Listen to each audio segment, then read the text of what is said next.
Hey guys, welcome back to Max Cars for Unification, and today I have the pleasure to cast the finals of my little tournament where it is Kekuy playing as Necrons on the top side of Fata Morga, and on the other side we have Number6567 playing Emperor's Children's.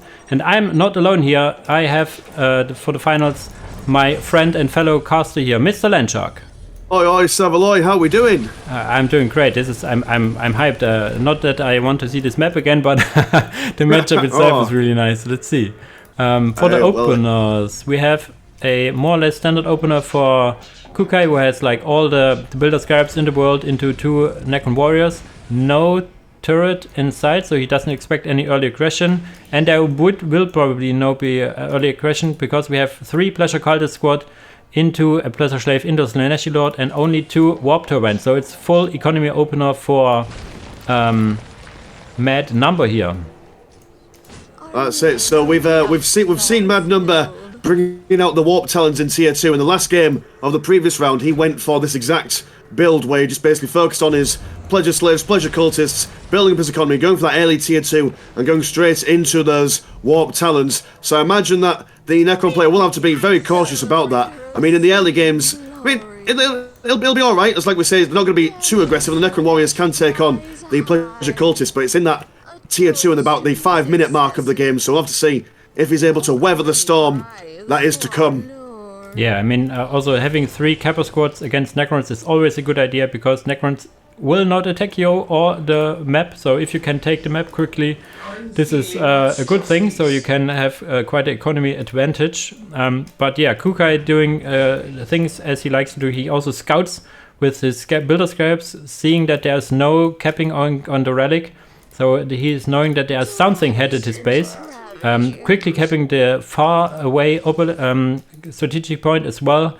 His strategic point on the right side will be kept by Pleasure Cultist squad. By now he has time to capture the one in the backside. And as Necrons, we want to have at least 3 obelisks to feel kind of comfortable, whatever, to go on. Is he now getting a 3rd squad of Necron warriors? No, it's still the 2nd, right? Yes, the first one is out, the second one. And now it will most likely, yeah, it's here the Necron Lord. So this is most standard as it gets. Yeah. So you don't really get a better opening than this, unless of course you've got like an early aggression. Sometimes people go for a 3rd squad of Necrons, but then again, against the Pleasure Cultists, you're not exactly going to get too much in the way of aggression from them, as those ladies kind of die really easily.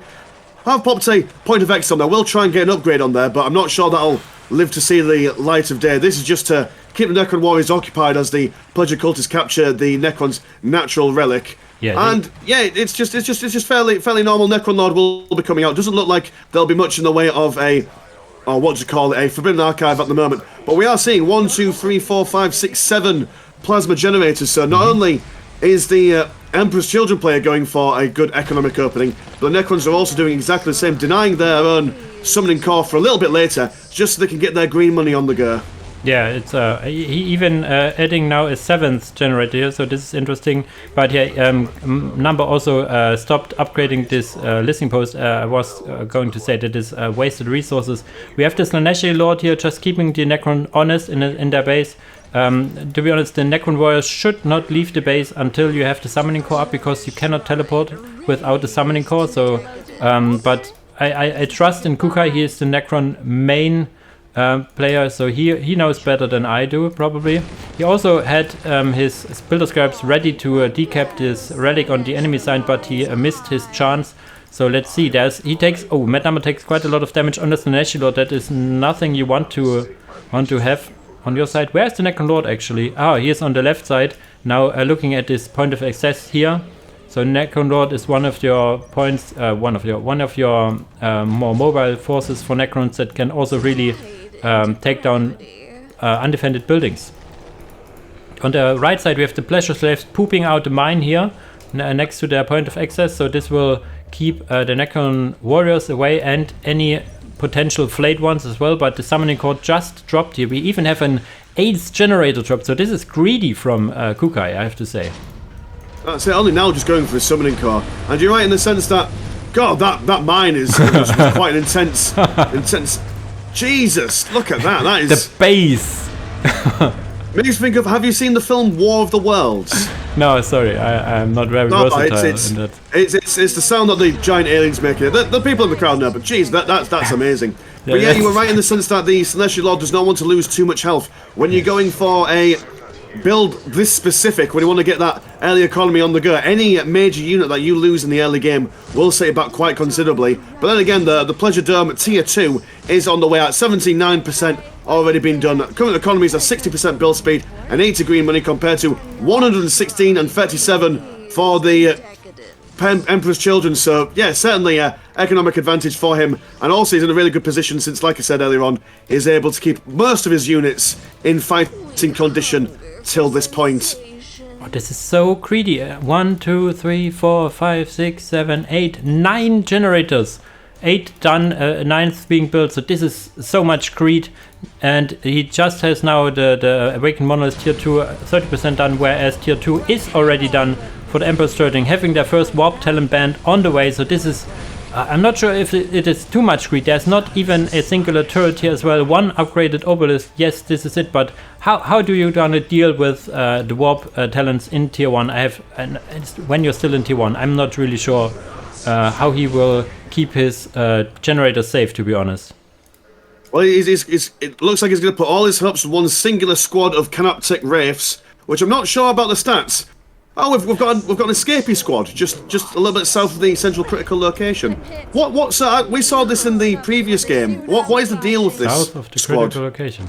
The escapee, yeah, the escapee is if you kill the Dark Knowledge pellets that's right next to the relic right now, or if you even delete it yourself, the enemy gets this escapee squad, which is basically the prisoners hold in this really, Slaneshi place, you know, they are being tortured there. There's even a Banshee in the model of the building, so if you kill this building, there's not even, like, you see all the people being hanged there, and yeah, whatever, enough of that. There's Warp Talents in the enemy base, and as I said, I don't know how he can hold it. I mean, yes, he can maybe put his Necron warriors into melee or something, but they have crack grenades research, so they can hit the generators. Let's see. I'm not really sure. Their Necron warriors are upgraded at least once, so let's see if this is actually enough to fight back these Warp Talents. Actually, that's something I was thinking about. He goes for the Gauss Reaper cannons, which has quite a big knockback, and knockback is what these melee troops do not want to see. So he lost one generator for now, and one Warp Talent is going out. The other one is probably not ready to teleport. Now they are. So well defended, I would say, for the first attack. Let's see how it continues. There are a lot. 1, 2, 3 Necron warriors now. And Forbidden Archive, I haven't seen what he's gone for, but yeah. Now he's on the offensive as well. Sorcerer for Slanesh, the Lord of Slanesh, so a lot of Plasma Pistol firing away. And the Necron Lord is in melee with the Chaos Lord, the Slanesh Lord. It's something he does not want to be in, losing a lot of health on the way, losing morale, being slowed down, so he doesn't feel well. But that's that was a very competent defense from the Necron player. And like you said, the Ghost Reapers were certainly the best option for them to go for. Necron Lord at the moment, I've not seen him go. Oh, he's gone for a Lightning Field artifact, and so he'll be able to zap these guys. But I mean, yeah, he won't be able to zap people when he's dead. Almost getting that Celestial Lord there, almost as well getting this Celestial Sorcerer, but both of them activating their space drugs will keep themselves alive. We do have the Warp Talons back into the base. Only one squad of Necron Warriors there at the moment, but double Necron Warriors teleporting straight back in. And a third squad of Necron Warriors it will be on the... Oh, sorry, a fourth squad of Necron Warriors will be on the way out. Which is all fine and dandy, but with these Warp Talons forcing the Necron player to go for more Necron Warriors, I imagine, if I was a betting man, there we go, we've got a War Machine Warp Portal in the Emperor's Children base. So when they're defending against the Warp Talons, and then the Necron player builds up his composition to deal against that specific composition, they'll just go vehicles and then annihilate the Necron Warriors. So it's a very difficult situation he's in at the moment. I mean, yeah, but he's holding. There's still 1, 2, 3, 6, 7 generators alive. He's now going for the Greater Summoning Core, and the Greater Summoning Core is the breaking point for Necrons. If you are getting Greater Summoning Core, it has at least some money to spend on the really nice units you can get with it. You're in a good space. But on the same part, Impulse Certain tier 2 is also nothing to laugh at. So let's see. It's hard. Even tier 3 is on the way for Number here as well. It's 70% done. So he's buying time with his warp talents that aren't really cheap, mind you. So losing them isn't perfect. But if he kills some economy, we will see. It's going to be interesting now to see what happens here. The Necron, the warp talents are still being knocked down by the obelisk. They are shot left and right by the Necrons. They try to focus the Greater Summoning Core. Will it go down? Oh my god, this is disastrous. The Greater Summoning Core was the hope for the Necrons. Yeah, his tech is now behind as well. Not speaking of the 250 power he has to spend again. Sadly, quite a bit of float of Mad Number and almost no float for Kekuy here. So this is, he can spend a lot when he's tier 3, and he is tier 3 now, getting Sonic Predator out. What does he get as well? It's mainly Sonic Predator here. Commander upgrade, second one, so his commanders are in a phenomenal shape. He has 2 Icon Bearers, which also get plasma pistols and everything, so this is gonna be really, really hard for Necrons to fight again, I have to say. Yeah, this is the exact same build order and strategy that he used in the previous game against Yazoo 55, so it's clearly been something that he's been practicing. But I mean, warp talons, you'd think, well, they're fast, they're mobile, they're really big damage, but they are quite fragile. In the grand scheme of things, they are, in comparison to other units within the Emperor's Children roster. But the one thing that keeps them fighting fit is that ability where they're able to pop their own combat stimulants and stay alive for, I think the ability lasts about maybe 5 seconds, so it prevents whatever you throw at them is just moot for a good 5 seconds, and that 5 seconds is all they need to rip and tear their way through the remnants. Then again, the Necron Lord has gone for his phylactery, so we'll be able to reanimate any squad wipes that happen. So it's not the end. It's not the end. Yeah, Sonic Predator moving into the Necron base at the moment. We are seeing an enhanced disruption field, so the Necron warriors themselves squeezing every bit of value from their warriors as humanly possible, but no answers for the Sonic Predator at the moment as the Warp Talons jump into the base once again. Yeah, he needs some immortals and he has none. That's really painful, but he's also like a tier behind and everything. Something about Mad Number and stuff. He got for slightly different. He's now going for Sisters instead of Lucius. The game you cast he got for Lucius, but I don't think we will see a lot of units from Miriel, except Miriel just hits the field here. Look at her teleporting in, looking mighty strong. She can get various war gear to help her fight. I mean, the Greater Summoning Core is going down again, so wow. On attack level, Mad Number is miles ahead of his enemy. Something about Warp Talents is that they have their combat drugs. It's like not the same invulnerability, let's say like Imperial Guard priests. It's like I survive on 1 HP, so if you overstay your welcome only by a second, misjudging your drugs, then they all die in droves. So it's really, let's say, a high skill thing to use and then be out in time and everything. So, but yeah, I agree. Those talents live longer than they normally would allow to with these drugs. It's a lot of the Mad Dog's fighting juice, isn't it? It is. It's pretty much the fighting juice for the Mad Dog, except it's only on your self-use, not on any squad you want to. But yeah, it's looking really dire for Necron here. The more or less commander trio here, Miriel, Slaaneshi Sorcerer, Slaaneshi Lord, all standing here, now tying up the Immortals that want to shoot at the Sonic Predator. Sonic Predator is at half health, but oh my jeez god, there is the Demon Prince of Slaanesh, the ascension of the Slaaneshi Lord here, now flying in. This is grim. This is super grim for Necrons here. This is grim, but quite the spectacle, I do have to say. I think you were right earlier on when the Necro player was a little bit too greedy in getting all the plasma generators. Could have really benefited with a couple of Ghost turrets here and there.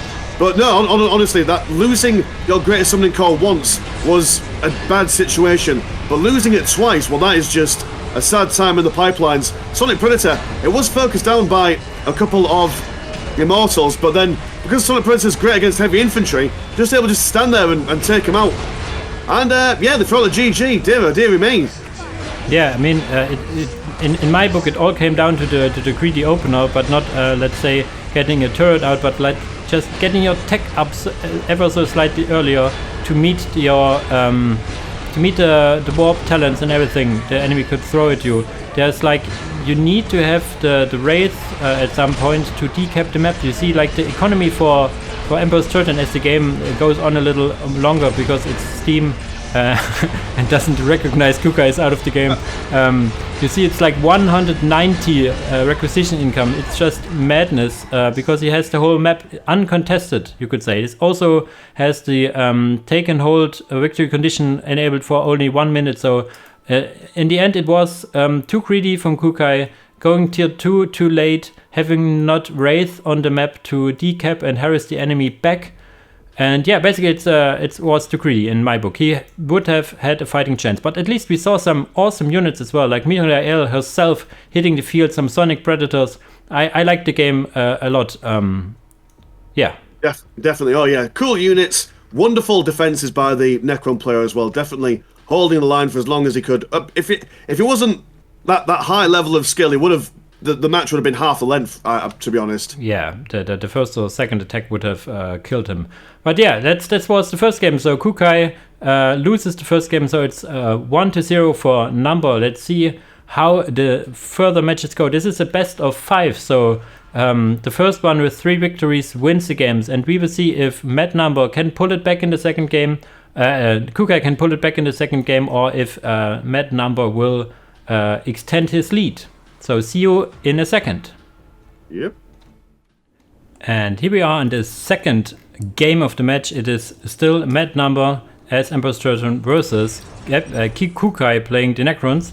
Loser chooses the map, and it's Frostbite River, so Kekuy chose the map. And who's still here? Mr. Landshark.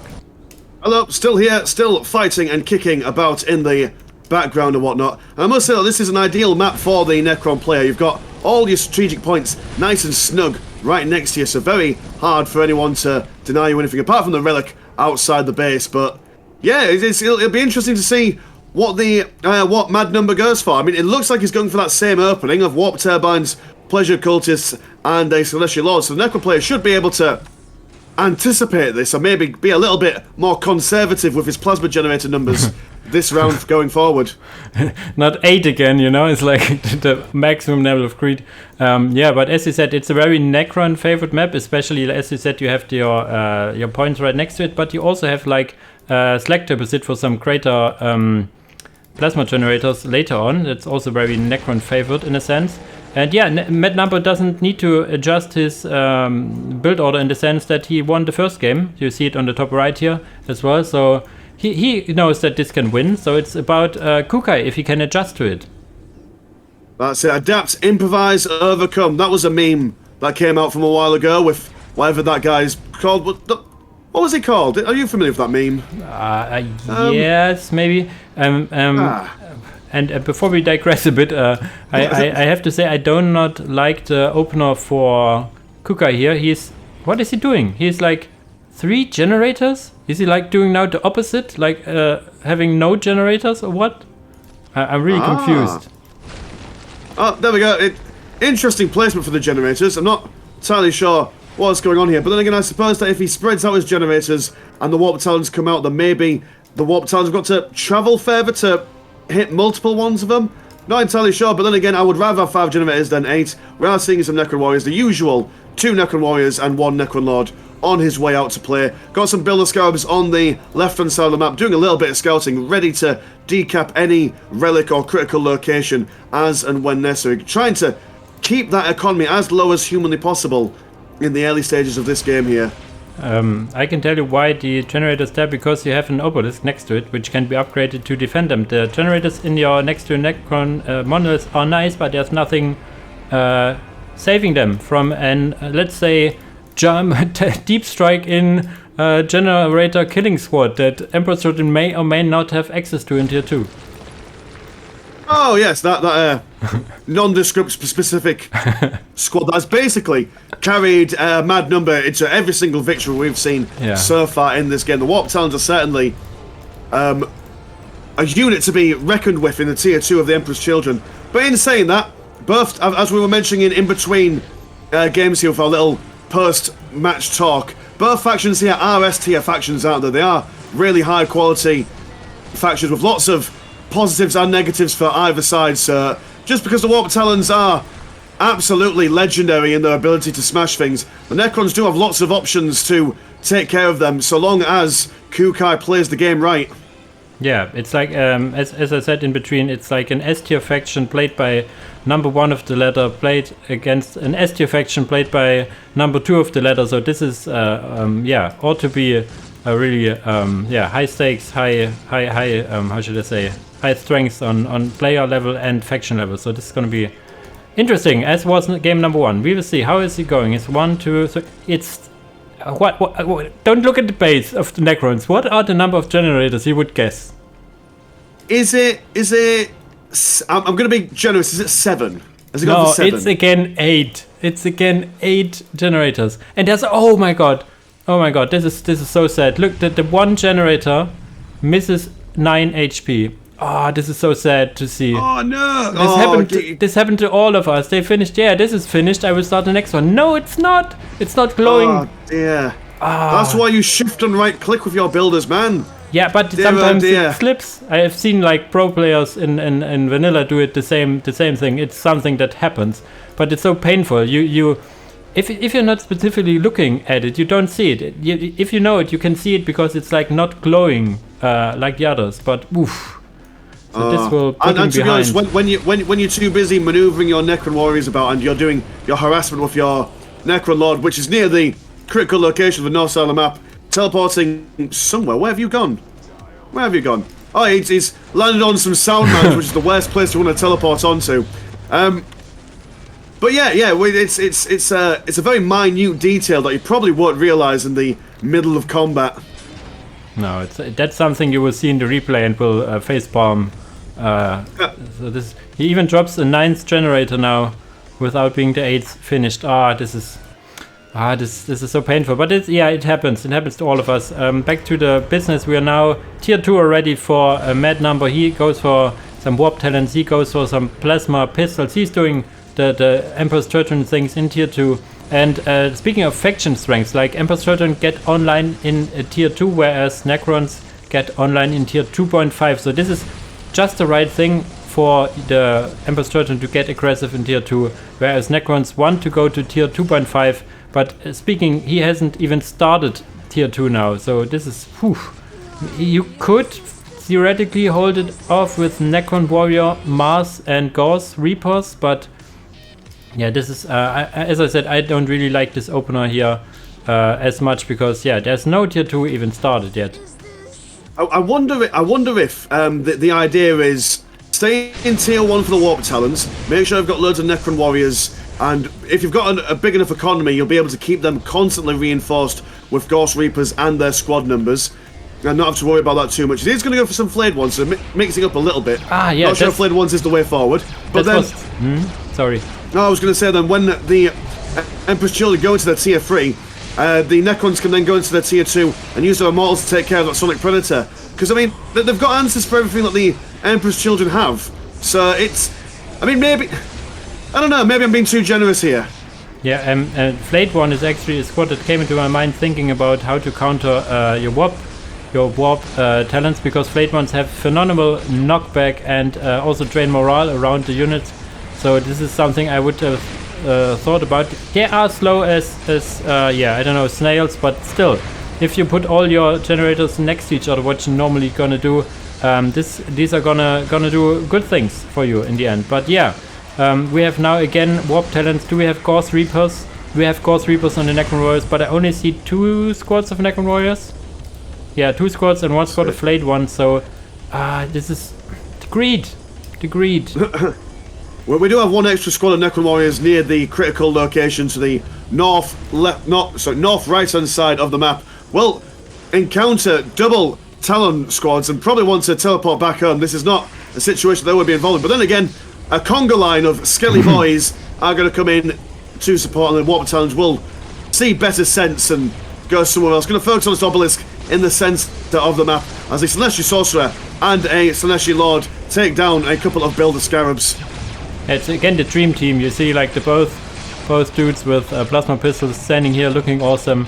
We had the same dream team in the last game as well with the plasma pistols. They got nerfed, but they're still very strong. Actually, minor detail, the stack deposit, the northern one got taken by Emperor Surgeon and got killed by the Necron Lord. Thing is, the crater warp turbines or whatever they call it, they only provide 20 income because we know that also the warp turbines provide less income, so it's all less income. But we have tier 3 already on the way for number. Tier 2 is almost finished for Necron, so yeah, as you suggested, it is again a tier behind.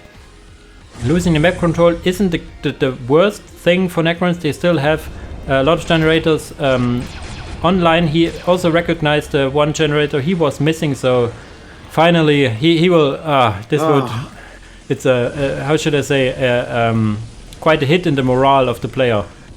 That's a relief. That's good.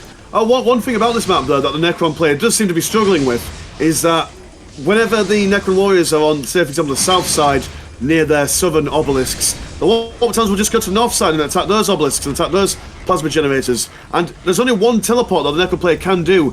So even though this map is ideal for Necron players, defending the actual base because of the sheer size of it is proving quite a challenge for Kekuy. I can never pronounce his name, I'm sorry. Okay, yeah, I actually asked him because I wasn't sure how to pronounce him. This was one of the first matches I ever cast for Unification. He was in it, was like, hey, how do I pronounce the name?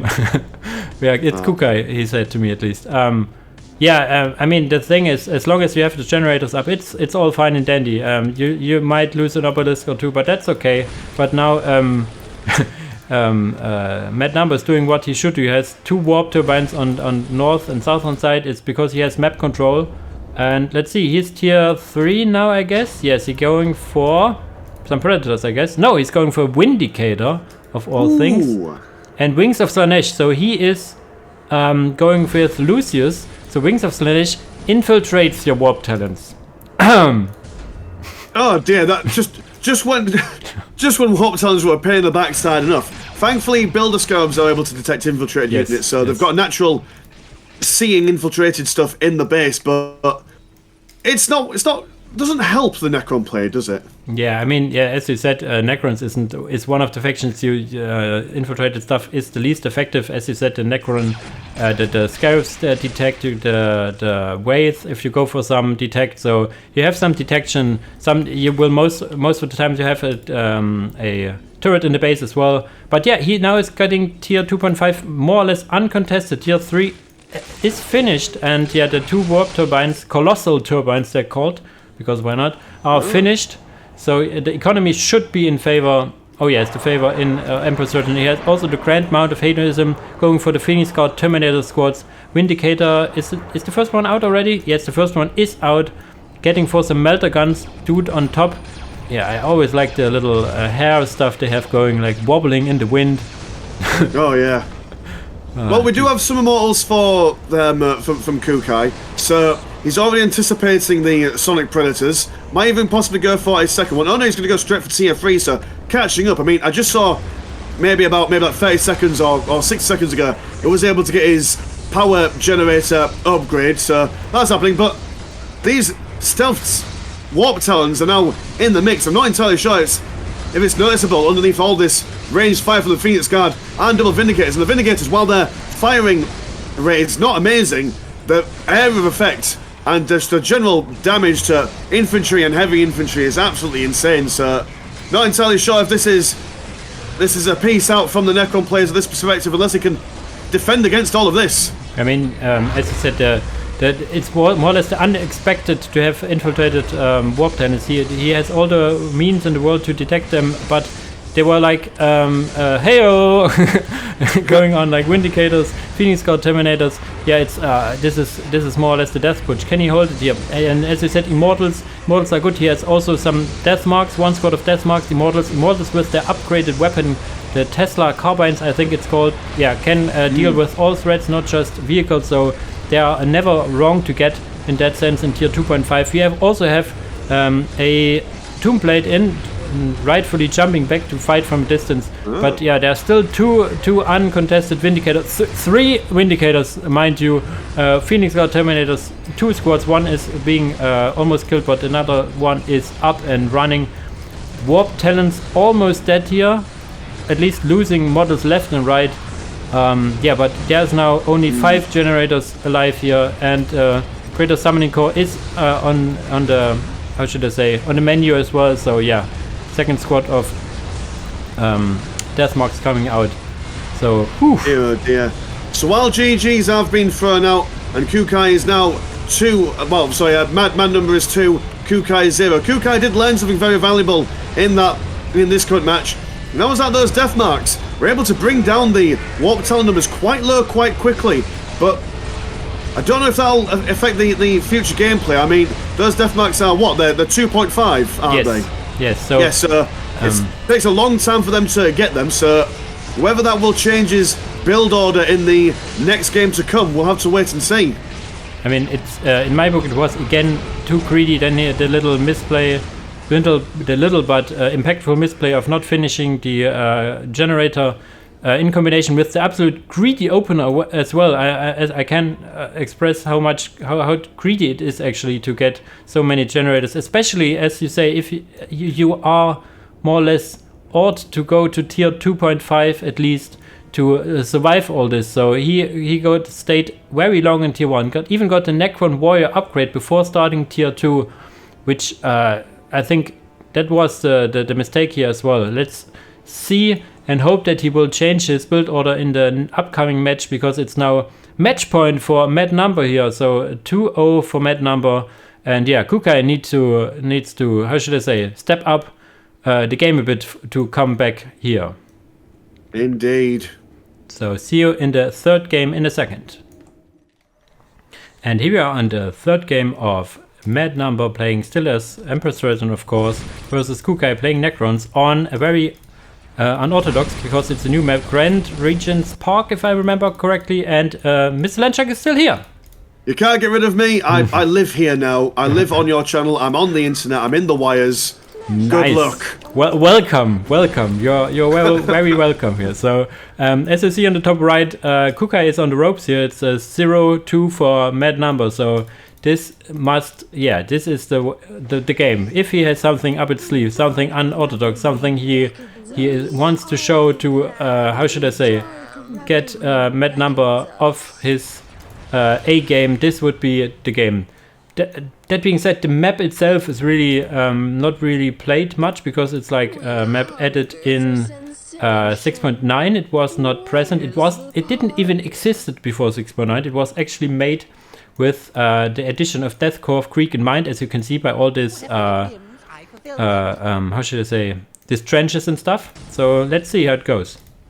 A new map for a new generation of players. I do quite like the map from the Necron perspective, purely because, as we mentioned in the previous game, the base was quite wide for them to defend.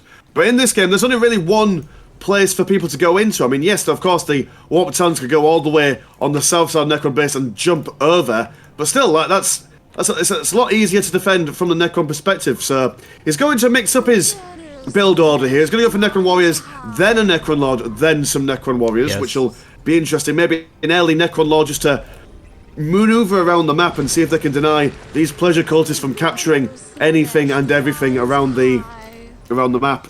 Yeah, what would be an interesting way to go about this, actually, if he could teleport the Necron Lord inside of the enemy base. That's something pro Necron player would do, and kill some generators, because the Necron Lord is really good at killing smaller buildings, and killing a generator or two would be nice. That being said, Emperor's Threat and Pleasure Cultists, each model gives you 0.5 power income, so you could in theory also go no gen games, and having 3 Pleasure Cultist squads early on gives you quite a power income as well. But yeah, let's see. There are Necron Warriors on the way to his southern strategic point, and something I wanted to say as well, like the only one entrance is a big favor for Necrons, to be honest. Also, there's like this time an obelisk smack bang next to his generators as well. Let's see how much generators he gets this time. This is the biggest questions I have. If he will stick stubborn to his economy boom greedy style, or if he's taking up a little earlier this time.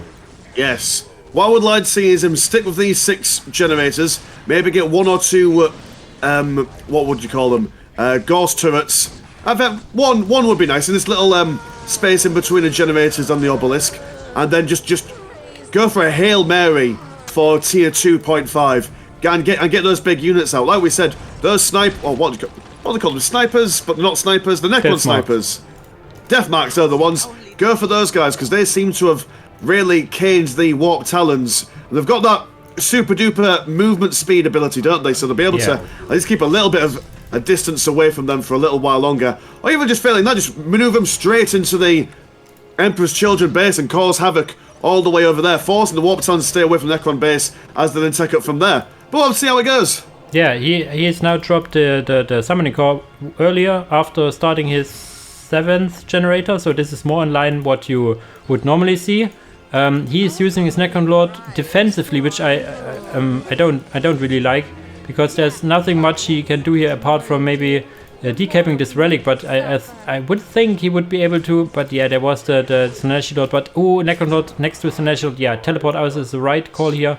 But he's teleporting back to his base. As I said, I would have liked to see him teleport to the enemy base. There is 2 warp turbines, but they are protected by a point. But there's even in the backside, the point of the the very back end of the Emperor's Children base is undefended. Every undefended generator or listening post is something the Necron Lord can take care of. Oh, definitely. And when you think about it, even if the Slaaneshi player decides to bring back the Pleasure Cultists to defend, they won't be all that good. But we talked in the first game how melee units chasing after a range unit, the melee unit can't quite get that animation off, so chasing after units is not ideal for a melee-oriented unit like a Necron Lord. But a point of excess, believe it or not, buildings don't run very fast, so the Necron Lord would be able to bash it a good chunk before anyone is able to stop him. Yeah, and we see the good old build order again from Mad Number going tier 2. On the way he gets his grenade upgrades because he needs it for the crack grenades of the warp talents. That's something, as you suggested, a turret. That's something that would keep me away from getting a turret, is even these crack grenades, because he would probably be killed pretty fast. But yeah, he's again, how much generator is there? Does he increase it now? It's 9th generator, not even going tier 2 now. This is again the greedy style. I'm not really convinced, and tier 2 is 80% done for Emperor's Children, so that's it. If he didn't go for the flayed ones, or if he kept the flayed ones but then maybe denied himself just 1 generator, he'd already be about 10% into that tier 2. Yes. It's not terrible that you're behind tech, because I mean, by the way that Mad Number has practiced this build, you're probably not going to keep up with him if you're just going on the fly, so you are always going to be behind him. But every second that you fall behind on his build order just gives him all the more opportunity to bring out those big guns later on. I mean, it's just prioritizing. If you want maybe delay a generator or 2 of those already enough generators, delay the Necron Warrior upgrade and start the tech up early. You can get the upgrade on the way, you can add another generator on the way of teching, but not get it before, because now you see it, you have warp talents, and yes, you have offensive late ones. I like this one. Getting this point of access is also really nice. It's an upgraded point, plus quite a lot of resources are put into this, keeping this alive, and now it's gone. But if you are tier 2 ready already now, you would have a Wraith here decapping this point as well. So yeah, I don't see this 9 generator build order going forward here. He's not even upgrading the obelisk here, and the warp talents are already here and thinking about some juicy generators. And yeah, they will just do that, I guess. Oh no, they little undecisive here. We do have a couple of Necron warrior squads in the base to defend, but we've also got some flayed ones being quite aggressive in the base, which I do like. This more flayed ones in the base, just causing all sorts of mischief and mayhem. I think that'd be the way forward to play. We do have the Warp Talons now teleporting back home. I'm going to go to the southeastern side of the map, going to join another squad of Warp Talons to kill all his Necrons. I mean, look, Necron Lord is in there. Currently got no artifacts in the mix at the moment. It would be really great if you had a phase shift of some description, because that way that Warp Talons, yeah, okay, when they're in there and they're activating their own space jug ability, well, the Necron player can then just like activate his own phase shift and keep his own guys alive in a much more effective manner. Dear oh dear, losing a lot of Necron warriors here. Every single model, what is it? That's 35 power being lost, which is power that the Necron player does not have spare. Yeah, and I like the point you make about the phase shift. Yeah, actually, if the enemy would click on their trucks, yeah, you click phase shift, and phase shift lasts longer than the enemy trucks, and you will regenerate really a big amount in the time as well. So yeah, that would be a nice thing. Also, in the first game, I think he got for the spiky thing. What is it called again? The lightning strike. Yes, that's also a good thing against warp talents, because they're melee based and you can reflect some damage back to them and all that. So we will see. Defending his base is easier now that he has only one entrance point, but yeah, the warp talents are still very fast. 2 crack grenades and the generator is almost done. Now they have the drugs enabled. Thing is, you could also phase shift the generators. It also works on buildings. So well, that's it, and it's such a standard meta pick for the Necron Lord. I'm surprised that we haven't really seen it so far. So I think in the first game as well, he also went for phylactery, which I don't think we saw being used at all. So Necron Lord not really being used to the maximum of his capabilities. But in saying that, though, they are holding off pretty well. The narrow corridors and narrow confines working really well for the Necron player. We're going to go for some more Necron warriors, but then again, in saying that, Kekuy has got the critical location countdown, which is not what I expected at this stage of the game. I expected Mad Number to have that critical location countdown, so maybe by the skin of his teeth he'll be able to win just by holding on to some points, and hopefully the Emperor's Children just forgets about the win conditions. Yeah, I have to disappoint you. There are heading some pleasure colored squad directly to the middle. It's just nice to have the enemy not at your base, because he's like busy. Oh no, I need to defend. Need to, how should I say, decap this. He also kept the left strategic point in the middle of the map to his own crisp for quite some time.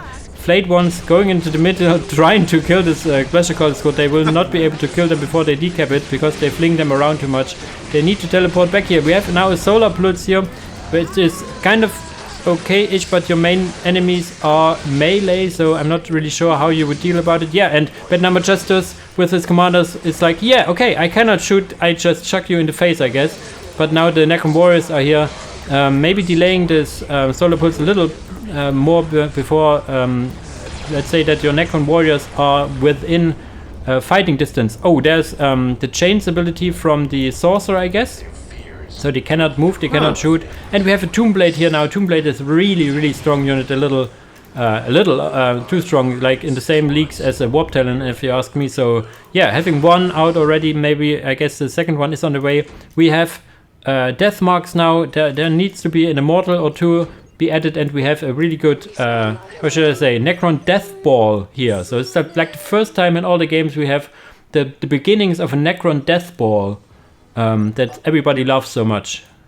And like you say, that Tomb Blade will certainly, not only is it good against the heavy infantry of the Warp Talons, but it's also fast. So it's able to disengage at a speed that's good for them. But one thing I think that would also work for the Necron Lord in the form of artifacts is that it's the chrono. I know it's not called a chrono trigger, but the one where that you slow down your opponents. What is I it think called that would be again? a really. It's like. It's the Chrono something, a Chronomancer, Chronomatron, Chronometrium or something. Chronometrum, yeah. This is. Oh, look at the Warp Talents. Got 4 models dying in the combination of Tomb Blades and Death Marks. So this is what we want to see here. We want Kekuy. Come on, go Kekuy! Well, he's learning. He's like a real Necron AI player. He's adapting. He's learning from the algorithm. Yeah. But then again, Vindicator on the way, good against basically everything. Oof. It's going to be a real difficult time to keep this Tomb Blade alive. But then again, the Death Marks are going to be able to maneuver around with their incredible movement speed. The only problem is that once their movement speed ability is on cooldown, they are practically sitting ducks. Not very high on the old health department. And dare I say, even a little bit slower than Necron Warriors, if I'm not being too pessimistic. The Deathmarks, you say? Yeah, I think they are similar speed. Yeah, but yeah, as you said, once they had used their little sprint ability, they are dead. The Warp Talents have their infiltration upgrade, but they are builder scraps all around the Necron base, so no use in there. But you have Vindicators, you have now Phoenix Guard Terminators, and this is gonna be the stand. You know, it's like the Necron is in his base. He even has Locust Heavy Destroyer on the fields for some anti-vehicle, hard anti-vehicle here, and we will see it go to toe with this Vindicator. Who will win this? The Heavy Destroyer, I guess. Yes. I imagine so. Yeah, it looks really like the Heavy Destroyer has this here. So this is Definitely good to have a counter for those guys. But then yeah. the Celestial Lord, so he's coming in with his Terminator armor. A Locust Heavy Destroyer can be tied up in close combat because it does have close combat capabilities, which is, if you ever play against a Necron player and you're thinking, oh no, look at all those vehicles, they're firing a lot, it's like, well, just engage them in melee and that'll stop them from firing, which is a really unique thing for most factions there. Yeah, that being said, like the Heavy Locust Destroyer is a beast in melee, I have to say. Like the normal Destroyer, like the tier 2 Destroyer is like, oh yeah, okay, I can do something in melee, but this guy. But yeah, now the Phoenix Guard Terminators are standing here, supported by a Vindicator, assaulting the enemy base. Where is all the Necron stuff? Did it all die in the assault here? Have I missed something? Maybe. Because, okay, now there's some assault coming on. The second Deathmark squad hits the field. There is now the Locust Heavy Destroyer. They go into melee with the Vindicator. I'm not sure how the DPS about this is, but yeah, it's something. Now, yeah. It's not ideal, but it's cool. Yeah. Oh, no, we're going to see a John Cena being preventing anyone from firing, and Necrons don't mind a little bit of argy-bargy in close combat. They're just going to move straight out and engage these Terminators into close combat. Vindicator kind of being, with the old pathing of Dawn of War, not able to quite maneuver out of combat. Although then again, this Solar Pulse is preventing the Locust themselves from firing by the looks of things. Do manage to get that Vindicator down, and another Vindicator will be taken down. But then again, the economy at the moment of the Emperor's Children, they're able to pump out these Vindicators all day long, no problem whatsoever. The Solar Pulse is not preventing Necron units from firing, only enemy units. I think the Vindicator survives with a smidgen of health, and even the Pressure Cultists are now dancing it back to health, so this was really unfortunate. Necron models dying left and right. There are still two Tomb Blades here firing all the way. The Heavy Destroyer going in, wanting to finish this this Vindicator. Will they be able to? I think so, they will, but they will lose a lot of health. Or will they be able to? 10 HP! Oh, no. Oh, 10 dear. HP! Jesus. Oh, synchronized death as well. So this is this Vindicator alive is probably one of the few things now going back. There's Tomb Blades. They will now be able to. They're also doing not bad versus vehicles. They're really good against almost everything. They're a little more frail on the armor part, but yeah, there's like no Necron left apart from 2 Deathmark models and 3 Flayed One models. So a massacre here, you could say. Wow. I mean, a really competent defense, I do have to say. I mean, the use of the Solar Pulse, the jumping and jiving of the Tomb Blades and the Locust Heavy Destroyers was really, really good.